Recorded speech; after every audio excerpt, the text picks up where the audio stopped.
Ayan, mag-unwrap tayo. May bagong deliver uli ng plants. Galing pa yan sa Baler. Ayan, mura kasi itong seller na to magbenta. Kasi talagang galing pa yan sa mga bundok, mga ganun. So, ayan. Ayusin natin yung ano. So, ito kasi, ang ginagawa ko kasi, ipopropa natin yan. Tapos yung mother type, yun yung akin, or yung mother type ang aking ibibigay or ibebenta. Ayan, meron na ako dati nito eh. Kaso namatay. This is Marian. Ayan. Kaso bakit ganito? Ayusin natin. Alam ba, kahit lupa, binibili. Mahal din ang lupa Pali yung loam soil. Diba? Pag nag-garden ka, lahat dapat nasa puso mo rin yung pag-garden or pag-ahalaman. Ano ba ito? Yung kamyas. Ito naman kasi, nag-request yung mama ko na bilang ko daw siya na kamyas. Parang malungkot yung kamyas.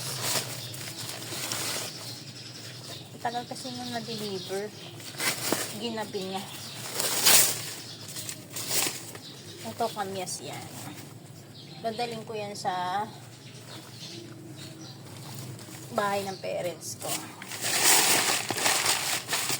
So, yan. Yung iba kasing tinda niya, meron na ako, kaya di na ako bumibili. Pero sobrang mura. Ito si Paxton.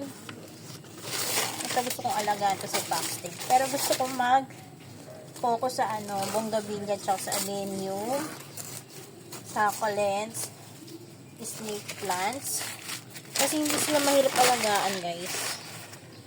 Tapos, ito, ang ganda ng foxtail. Yan. Pero gusto ko yung isa yung mahaba. Pero ang liit nga naman. Ang maliit lang pala yung paso, guys. So, akala ko malaki.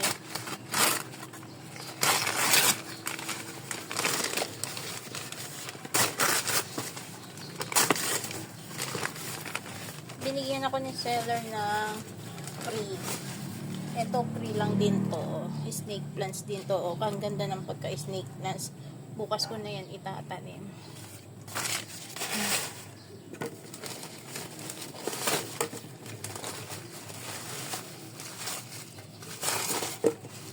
Mura ko lang talaga nabili lahat yan.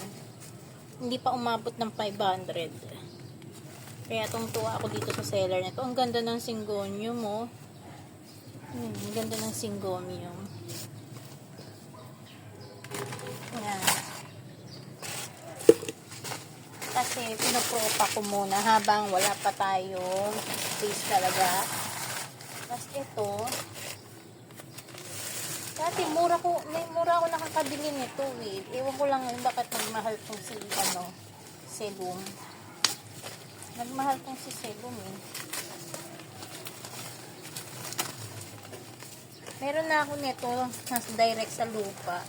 Pero gusto ko pa rin kasi na magkaroon dito sa terrace. Kasi gandang-ganda ako dito kay Selum. Ayan o. Actually, maliit lang siya, pero namamahalan ako siya sa kanya ngayon. Kasi nakabili lang ako dati yan, 80 pesos kaya. This one, ano kaya itong last na to? Aray ko, tumatanda na ako. Si Red Palm. Mura lang to si Red Palm, guys. 60 pesos ata. Pero yung napagtanungan ko dati, nasa 200. Ito, 60 pesos lang. Ayan, diba? Pag lumaki ito, mas mahal. Dito ka lang muna. So, yun lang. Mga ordinary lang yun nabili ko. Kasi mga mura lang yan. Diba? So, ayun. So, check natin. Ayan yung mga plants na binili natin. Ayan, ano ba yan? Siselum, red palm, syngonium, si foxtail, yung kamyas para sa mama ko, then Marian, tas libre ni seller. Ito libre niya rin to, oh, ang ganda, kakaiba. So yun lang. So watch lang kayo, please like and follow my videos. Bye bye po.